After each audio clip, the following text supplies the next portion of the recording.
All right, folks. What we got here is a 2008 Malibu, Chevy Malibu with an Ecotec. This is a little four-cylinder. Let's check the air filter. All right, to change it, check it. It's the same thing. Basically, it's just two clamps here. You could take off this clamp or this clamp because the whole top cover is going to come off.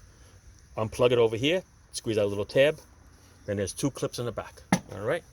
So you pop the two clips. Squeeze the little tab. Put the wire out of the way. Unscrew that little clamp there. And the whole top of the cover is going to come off. Look how fast that came out. It's even faster when you're not doing it. Right, Joe?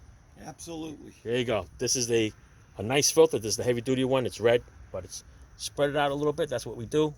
If it looks like it's dust-free, then it's good. There you go. All right. And it only goes on one way because it has a little tab over here. Okay. And we're going to put it back.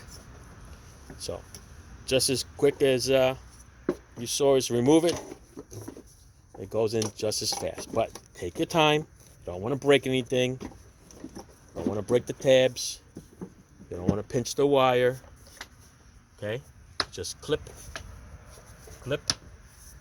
A little plug. We took the two clamps off just to loosen it. I mean, you could just take off that one if you wanted to. Whichever one makes it easier. Either way. Just make sure the hose is good. Line up this little clamp there, Joe. Perfect. All right. If you have to run to the store to get the filter, there's your next 5, 10, 15 minutes, depending on where you buy it. And there you go. And we're all done. All right. We're off to the store because we're doing an oil change. That's why the cap is off, in case you guys saw that. All right. Thanks for watching. Ciao. Thanks for Joey. Bye.